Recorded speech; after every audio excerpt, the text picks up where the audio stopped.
ஒரு அழகான நாட்டில் ஒரு ராஜா ஆட்சி செய்து வந்தார். அவருக்கு ஒரு எண்ணம் அடிக்கடி வரும். நான் ராஜா, எல்லாரையும் கட்டுப்படுத்த முடியும். ஆனா மக்கள் உண்மையிலேயே என்ன மதிக்கிறார்களா? ஒரு நாள் ராஜா காட்டுப்பாதையில் பயணம் செய்தார். அங்கே ஒரு சந்நியாசி மரத்தடியில் அமைதியாக தியானம் செய்து கொண்டிருந்தார். ராஜா கேட்டார், நீ யார்? உனக்கு ராஜ்யமும் இல்லை, படையும் இல்லை. அப்படி இருக்க மக்கள் உன்னை மதிக்கிறார்கள் ஏன்? சன்னியாசி சிரித்தார். ராஜா, நான் யாரையும் கட்டுப்படுத்துவதில்லை, மக்களை புரிந்து கொள்கிறேன். ராஜா கோபமா சொன்னார், நான் விரும்பினா உன்னை தண்டிக்க முடியும். சன்னியாசி அமைதியா பதில் சொன்னார், அதுவே உன் அதிகாரம்.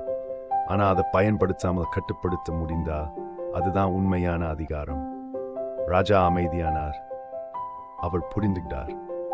பயம் காட்டினா மக்கள் நடிப்பார்கள், புரிந்து கொண்டால் மக்கள் இணைவார்கள். அந்த நாளிலிருந்து ராஜா மாறினார். அவர் கட்டளையிடாமல் கேட்டார், தண்டிக்காம வழி நடத்தினார். மக்கள் மகிழ்ச்சியா வாழ்ந்தார்கள். நாடு வளமானது.